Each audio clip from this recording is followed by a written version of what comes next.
Después de una condena que parecía definitiva, el padre Monmolín recibe un inesperado indulto.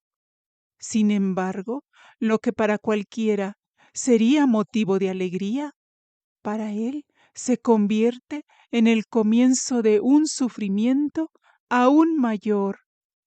Despojado de su dignidad, humillado y tratado como un criminal, deberá afrontar una nueva prueba que pondrá de manifiesto la grandeza de su fe y la fortaleza de su espíritu. Acompáñame a escuchar este conmovedor capítulo 21. Una cruz todavía más pesada. Habían pasado los días de Pascua, mientras Aix volvía poco a poco a la normalidad. El padre Monmolín esperaba serenamente el momento en que le anunciarían la fecha de su ejecución. Lejos de mostrarse desesperado, permanecía en paz. Los guardias se sorprendían al verlo tan tranquilo. No fingía valentía ni se quejaba de su suerte. Encontraba fortaleza en su fe y aceptaba el sufrimiento como un sacrificio ofrecido a Dios. Las palabras del rector llenaron de consuelo el corazón del padre Monmolín. También lo fortalecieron las veces que pudo recibir la Sagrada Comunión y la noticia de que su madre y hermana ya estaban en libertad y podrían comenzar una nueva vida. Con esa paz esperaba la hora de presentarse ante Dios. Sin embargo, había un pensamiento que aún le dolía profundamente: no volver a ver a los niños que había preparado para su primera comunión, ni a sus queridos feligreses. Temía que muchos llegaran a creer que su párroco había sido realmente un asesino. Pidió papel y comenzó a escribirles un último mensaje. Después de escribir sus cartas de despedida para el arzobispo, sus amigos, su madre y hermana, el padre Monmolín pidió que no fueran a verlo antes de su muerte. Prefería que conservaran la esperanza del reencuentro eterno antes que sufrir una despedida desgarradora. A la mañana siguiente, aún encadenado, fue conducido ante el tribunal. Al entrar, preguntó serenamente si lo llevaban a la muerte. Nadie respondió con claridad. Poco después le confirmaron que la sentencia era definitiva. Entonces, con absoluta tranquilidad, volvió a proclamar su inocencia. Afirmó que no guardaba rencor contra los jueces, pues había sido engañados por las circunstancias, que ahora que estaba a punto de comparecer ante Dios, pidió que creyeran el testimonio de un hombre que ya no tenía nada que ganar ni nada que perder. Sus palabras impresionaron profundamente a todos los presentes. Cuando todo parecía perdido, el presidente del tribunal anunció que, debido a las dudas de varios jueces sobre la culpabilidad del sacerdote y considerando su intachable conducta, habían solicitado el indulto.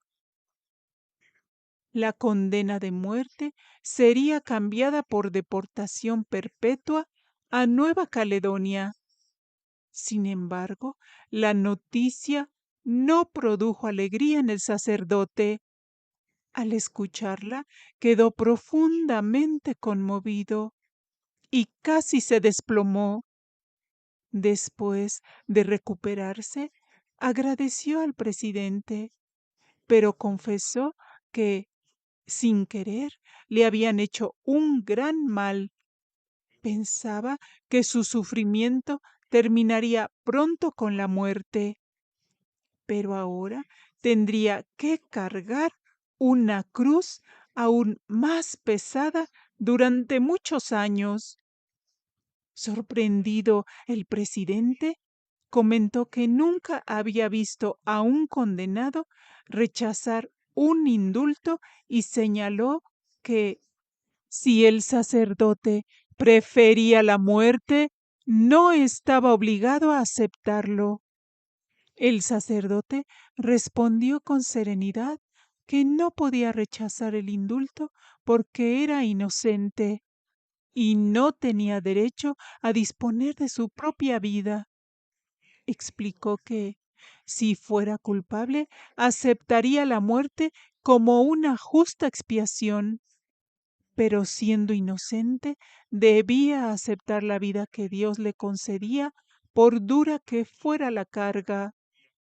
Las palabras del sacerdote impresionaron profundamente a los jueces, quienes comenzaron a convencerse aún más de su inocencia.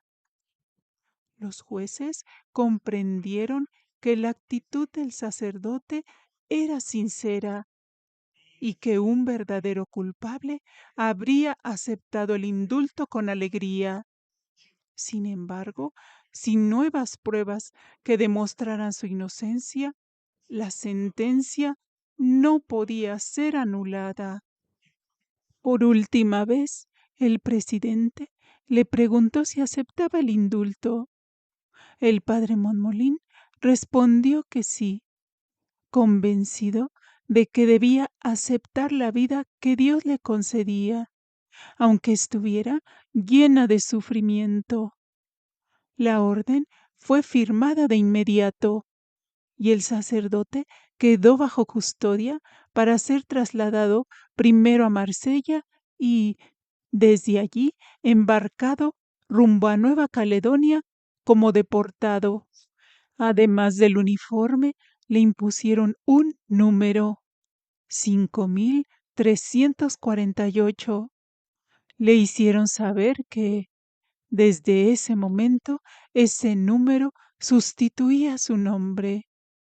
Ya no sería llamado Padre Monmolín, sino simplemente por ese número, como si quisieran borrar su identidad y convertirlo en un preso más.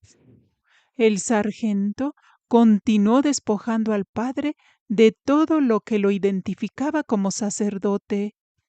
Al descubrir que llevaba un escapulario colgado al pecho, se lo arrancó bruscamente, afirmando que un deportado no podía conservar ninguna insignia religiosa.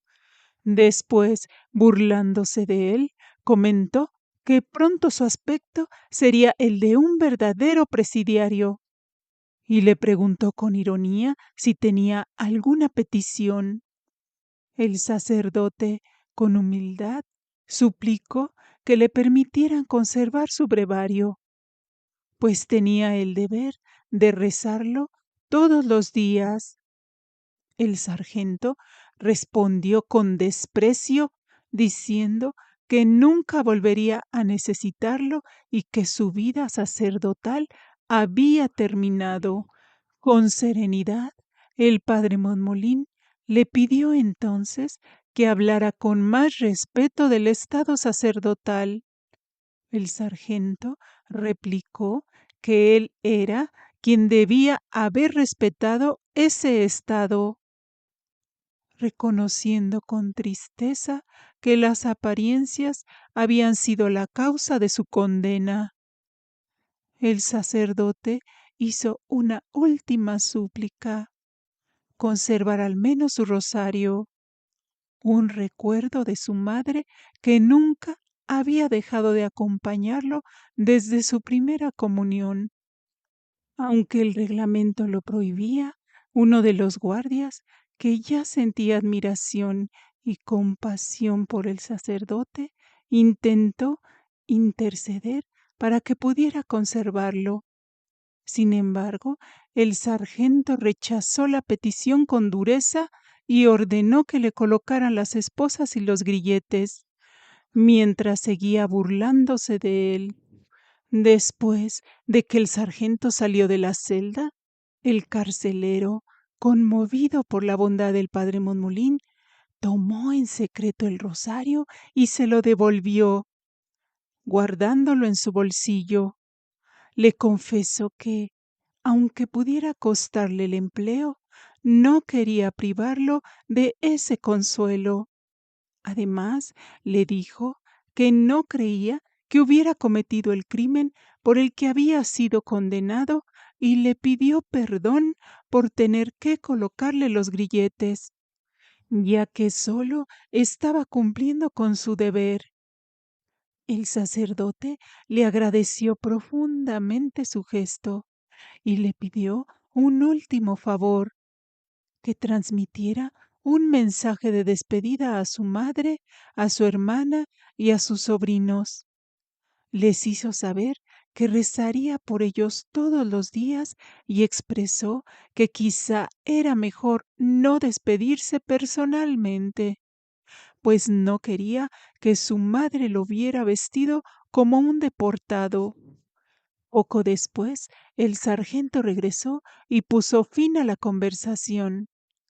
El director de la cárcel leyó al sacerdote las severas leyes que castigaban a quienes intentaban escapar de la deportación y enseguida lo condujeron escoltado hacia el carruaje que lo llevaría a la estación. La noticia de su indulto y de su traslado ya se había extendido por todo Aix. Una multitud enfurecida se reunió para insultarlo y exigir su muerte. Mientras los gendarmes intentaban abrirse paso entre la gente, comenzaron a lanzarle piedras. Una de ellas lo golpeó en el rostro, haciéndole sangrar.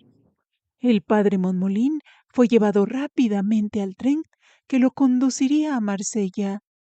Allí un revisor le ofreció agua para limpiar la herida que había recibido cuando la multitud lo apedreó.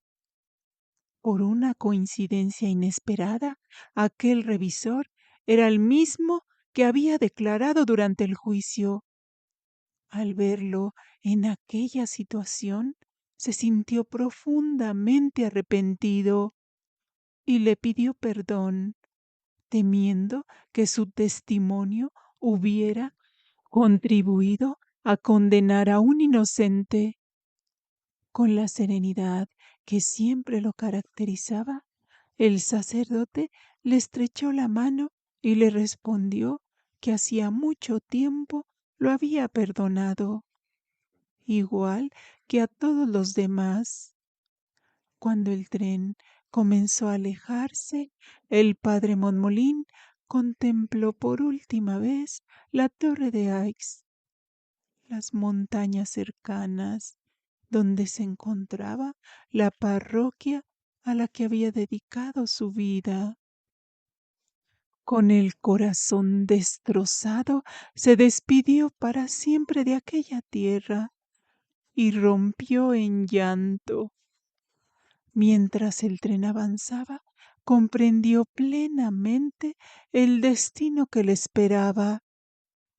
Antes del indulto, imaginaba una muerte rápida que pondría fin a su sufrimiento y le abriría las puertas del cielo. Ahora, en cambio, debía enfrentarse a una vida de destierro, humillaciones e incertidumbre. El indulto, que para todos era una bendición, para él se había convertido en una prueba aún más dura. Mientras el tren lo alejaba de su tierra, el padre Monmolín comprendió la magnitud del sacrificio que le imponía el secreto de confesión. Con tristeza pensó que había creído estar a las puertas de la recompensa eterna y ahora debía afrontar un largo camino de sufrimiento. La carga se volvió tan pesada que, por un momento, la desesperación estuvo a punto de dominarlo. En medio de su angustia, cruzó fugazmente por su mente el deseo de que el tren se estrellara y todo terminara de una vez. Apenas tuvo ese pensamiento, se horrorizó. Reconoció que era una tentación nacida del dolor y con la humildad de quien confía plenamente en Dios, exclamando que lo salvara porque perecía. Entonces comenzó a orar con las palabras de los salmos, derramando ante Dios toda su tristeza y suplicándole fortaleza para soportar aquella prueba. Poco a poco la oración devolvió la paz a su corazón. La tentación desapareció y la gracia de Dios le dio nuevas fuerzas para aceptar aquel sacrificio. Recordando la pasión de Cristo, comprendió que también él debía cargar su cruz con esperanza y fidelidad. Hemos llegado al final de este capítulo 21. El padre Montmolín perdió su libertad, fue despojado de su nombre y de todo aquello que amaba. Sin embargo, hubo algo que nadie pudo arrebatarle: su fe. Cuando la desesperación llamó a la puerta de su corazón, la oración le devolvió la esperanza y la fuerza para seguir cargando su cruz. Si esta historia ha tocado tu corazón, te invito a compartir en los comentarios qué enseñanza te dejó este pasaje. Tu participación ayuda a que más personas descubran esta hermosa historia. Que Dios te bendiga y nos encontramos en el próximo capítulo. Si te está gustando esta historia, puedes apoyarla dando un like y suscribiéndote. No te cuesta, es gratis. Gracias por acompañarme.